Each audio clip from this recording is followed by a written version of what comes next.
کہ جس کے پاس زمین بہت زیادہ ہے وہ طاقتور ہے، اسی لیے ملک جو ہے وہ زمینوں پر قبضہ کیا کرتے تھے. اس کے بعد جب مشینیں آئیں تو یہ پتہ لگا نہیں، جس کے پاس انڈسٹری زیادہ ہے وہ طاقتور ہے. اب یہ ہو گیا ہے کہ جس کے پاس ڈیٹا زیادہ ہے وہ زیادہ طاقتور ہے. اور آپ حیران ہوں گے کہ ایک شخص جس کا نام ایلون مسک ہے، اس نے $42 بلین کی ایک چیز خریدی ہے جو کہ اتنی بھی بڑی نہیں ہے کہ اس کو جیب میں رکھا جائے، جو کہ کہیں ہے ہی نہیں، اور جو کہ ایک ٹیڈی پیسہ پروڈیوس نہیں کرتی. اور اس چیز کا نام ہے ٹویٹر، جو کہ $42 بلین کا لیا گیا. دنیا کے 140 ملکوں میں سے 70 کے قریب ایسے ملک ہیں جن کا بجٹ $42 بلین سے کم ہے، اور اتنے کی کسی شخص نے ایک چیز خریدی ہے جو کہ ہوا میں ایگزسٹ ہی نہیں کرتی. تو آپ حیران، اس بات سے حیران نہیں اس نے کس لیے خریدی ہے ایک چیز. اور دوسرا، آپ سب اس بات پہ حیران ہوں گے کہ آپ پی ٹی سی ایل کا فون کرتے ہیں تو آپ کو پیسے دینے پڑتے ہیں، آپ کسی کو خط لکھیں تو آپ کو پیسے دینے پڑتے ہیں. یہ فیس بک مفت کیوں ہے؟ یہ واٹس ایپ کے اوپر ویڈیو کالز مفت کیوں ہیں؟ یہ آپ ہزاروں تصویریں بھیجیں، یہ مفت کیوں ہیں؟ اور جس بندے نے واٹس ایپ بنایا اس کے بلینز آف ڈالر خرچ ہوئے ہوئے، وہ پاگل ہے کہ ہم سب کو مفت دے رہا ہے. فیس بک مفت کیوں؟ اس لیے کہ اس بھٹی کا ایندھن میں اور آپ ہیں. میں اور آپ ان کو ڈیٹا پرووائڈ کر رہے ہیں ہر انڈیویجول کا، اور یہ ڈیٹا کیومولیٹ ہے. صرف ڈیٹا سے کچھ نہیں ہوتا، ساتھ ایک پیرالل جو کمپیوٹنگ پاور ہے وہ اتنی انٹینس ہو چکی ہے کہ جس کے نتیجے میں آرٹیفیشل انٹیلیجنس کی وجہ سے آپ کی ایک ایک بات ہر فرد کی ڈیٹا کی شکل کے اندر لوگوں کے پاس موجود ہے. اور جس کے پاس ڈیٹا زیادہ ہے اب وہ اس دنیا کو رول کرے گا. گوگل نام کی ایک کمپنی دنیا کے بہت زیادہ ملکوں سے زیادہ امیر ہے، اور گوگل کوئی ایک ٹچ بٹن، ایک سوئی، ایک دھاگا نہیں بناتی. پھر وہ دنیا کی کیوں امیر کمپنی ہے؟ اس لیے کہ اس کے پاس سب کچھ ڈیٹا ہے.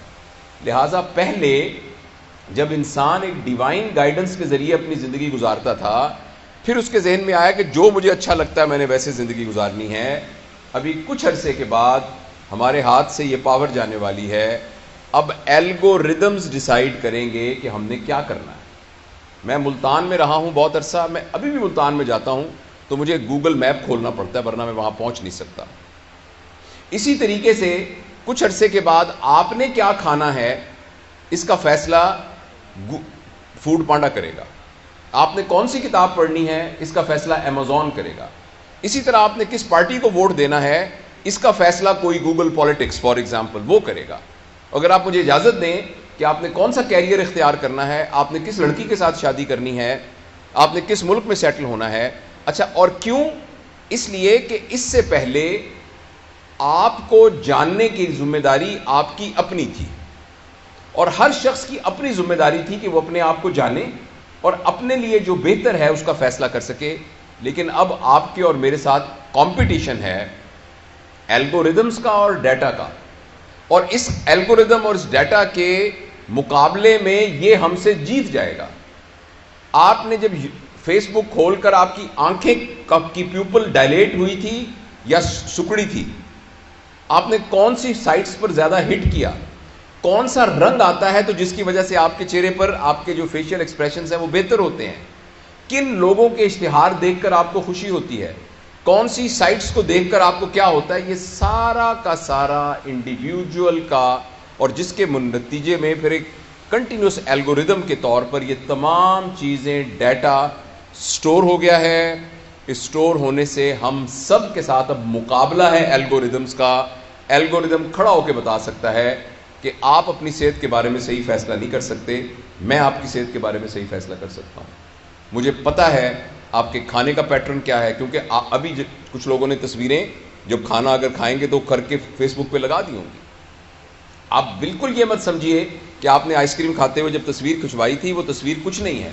وہ تصویر ایک بٹ آف جگزا پزل ہے جس نے آپ کو ہیک کرنے والی اس پکچر کے اندر وہ موجود ہے. آپ نے کہا کہ میں آج فلانی جگہ پر دوستوں کے پاس پہنچ گیا، وہ ایک ایک چیز کمپیوٹنگ پروسیس میں سے گزر کے آرٹیفیشل انٹیلیجنس کے ذریعے سے الگوریدم کی شکل میں موجود ہے. اور کچھ عرصے کے بعد میں اور آپ اس قدر مجبور ہو جائیں گے کہ ہم الگوریدم کے غلام بن جائیں گے. یہ بات فکشن نہیں ہے. میں آپ کے ساتھ یہ بات بہت سیریسلی شیئر کرنا چاہتا ہوں. اگر اس سلسلے میں ہم نے فوری طور پر کچھ نہ کیا اور آپ سے میں بات اس لیے کر رہا ہوں کہ آپ پوٹینشیل پیرنٹس ہیں. جو لوگ 30 سال کے، 40 سال کے، 50 سال کے یا میری عمر کے، سر کی عمر کے ہو گئے ہیں، ہم سب پتھروں کی سلیں بن چکی ہیں.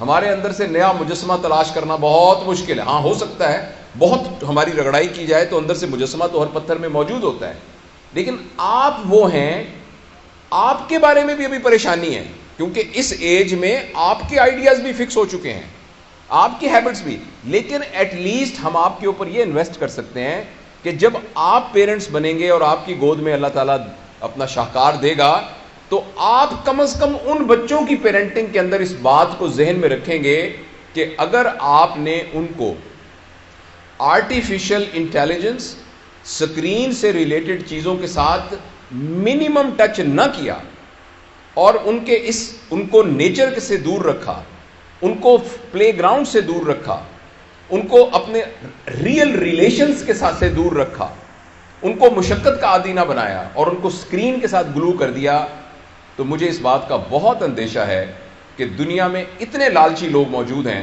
کہ وہ ایک ایسی سائبر ورلڈ کریٹ کر دیں گے. آپ نے میٹا ورس کا نام سنا ہوگا. فیس بک کا نام اب فیس بک نہیں ہے، اس کا نام میٹا ورس ہے. آپ کے فیس سے جو کتابیں تیار ہونی تھیں، یہ اس کا پرپس تھا فیس بک کا. ہم سب کے فیس سے وہ کتابیں تیار ہو چکی ہیں. اب ایک نئی دنیا بن رہی ہے جس کا نام میٹا ورس ہے. میں نے اپنے چینل میں اس کے بارے میں تفصیل سے بات کی ہے. اور وہ میٹا ورس ایک سائبر ورلڈ ہے جس کے اندر آپ کمپیوٹر میں جائیں گے اور لائک اے ویڈیو گیم، فرض کریں آپ اس میں دبئی میں پہنچ جائیں گے. لوگوں نے دبئی میں وہاں پلاٹ خرید لیے ہیں، فزیکلی نہیں، خرید لیے ہیں، ملینز ڈالر کے خرید لیے ہیں. کچھ نے اس میں ریسٹورنٹ بنا لیے ہیں، وہ آگے بک رہے ہیں. کرپٹو کرنسی کے ذریعے ان کے ریٹس اوپر نیچے ہو رہے ہیں اور لوگ کھیل کھیل کے بلینز آف ڈالر جو سمارٹ ہیں اس میں سے کما رہے ہیں اپنے کمپیوٹر پر بیٹھ کر. اب میں آپ سے آخری جو خطرناک بات شیئر کرنا چاہتا ہوں وہ یہ ہے کہ اگلے 10-15 سال کے اندر جو جاب مارکیٹ ہے وہ ٹوٹلی ڈسٹرب ہونے والی ہے. مجھے آپ یہ بتائیں کہ ایک آدمی بیٹھا ہوا ہے فزیشین اور وہ آ کے علاج کر رہا ہے، جنرل پریکٹس کر رہا ہے، الگوریدم اس سے زیادہ بہتر طریقے سے ڈائگنوز کر سکتا ہے. کیونکہ ہیومن ایرر اس کے اندر نہیں ہوگی اور آرٹیفیشل انٹیلیجنس اتنی ہو رہی ہے کہ ایکچولی شاید ہو سکتا ہے آپ ایک ایپ ڈاؤن لوڈ کر لیں اور اپنی 60-70% بیماریوں کا خود علاج کرنا شروع کر دیں لوگ، یا کہ کمپیوٹر ایکسپرٹ کے ذریعے سے علاج کرانا. آپ کو یہ بات انہونی لگ رہی ہوگی مگر یہ بات ہونے جا رہی ہے. اور بہت سے وہ پروفیشن جن کا تعلق ایکچولی ٹیکنیکل یعنی پروفیشنز کے ساتھ ہے، وہ ساری کی سارے چینج ہونے جا رہے ہیں اور کچھ عرصے کے بعد وہ جاب مارکیٹ میں وہ کنونشنل پروفیشنز کی کوئی ضرورت ہی نہیں رہے گی. اور ایک آدمی ہے جس کا نام یووال نوآ ہرارے ہے، ہسٹورین ہے، اس نے اپنی مختلف 3-4 کتابیں اس کی بڑی مشہور، اس نے یہ کہا ہے کہ نہ صرف یہ کہ نئی جابز کریٹ ہوں گی، مگر نہ صرف یہ کہ پرانی جابز میں لوگ جاب لیس ہو جائیں گے بلکہ وہ جاب ایبل بھی نہیں رہیں گے، ریڈنڈنٹ ہو جائیں گے. تو یہ بہت ایک سیریس چیلنج ہے. مجھے اور آپ کو اس سیریس چیلنج کے لیے تیار ہونا پڑے گا اور یہ ہماری آنکھوں کے سامنے. آپ میں سے پتہ نہیں کتنے لوگ ہیں اگر اپنے دل میں جھانک کے دیکھیں تو ہم میں سے 80-90% اسکرین ایڈکٹس ہیں. تھوڑی دیر کے بعد اگر یوں کر کے موبائل نہیں کریں گے تو ہمیں دل میں خدبد ہونی شروع ہو جائے گی، ہمیں ڈوپامین کی ڈیفیشنسی فیل ہونی شروع ہو جائے گی اور یہ اسکرین ایڈکشن بڑھتی جا رہی ہے. پلیز میں آپ کو یاد کرانا چاہتا ہوں کہ یہ اسکرین ایڈکشن میں صرف یہ خطرہ نہیں ہے کہ آپ کو پلیجر مل رہا ہے اور یہ غلط بات ہے، یا آپ ایڈکٹ ہو گئے یہ غلط بات ہے، یا آپ کا ٹائم ویسٹ ہو رہا ہے یہ غلط بات ہے. اس کا سب سے بڑا خطرہ بات ہے کہ آپ ہیک ہو رہے ہیں، آپ غلام بن رہے ہیں اور کچھ عرصے کے بعد آپ کی زندگی آپ کے اختیار میں نہیں رہے گی. اس سے بچنے کے لیے ہمیں ابھی ڈراسٹک اقدام کرنے پڑیں گے. اسکرین کے یوز کو منیمائز کرنا پڑے گا، اپنے ڈیٹا کو مفت میں آگے نہیں دینا پڑے گا اور اس سلسلے میں اپنے لیے کوئی ڈسپلن قائم کرنا پڑے گا. اس سیلفی کی کیا ضرورت ہے کھڑے ہو کے کہ جی میں اس وقت میں کڑائی گوشت کھا رہا ہوں اس لیے میری سیلفی ہے. یہ میں اپنے چچا کے گھر گیا تھا، یہ سیلفی، یہ سارا کا سارا ڈیٹا میں مثال کے طور پہ کہہ رہا ہوں، یہ سارا کا سارا ڈیٹا اکٹھا ہو رہا ہے اور ہم ہیک ہو رہے ہیں، اور اس کے نتیجے بہت خطرناک ہونے والے ہیں۔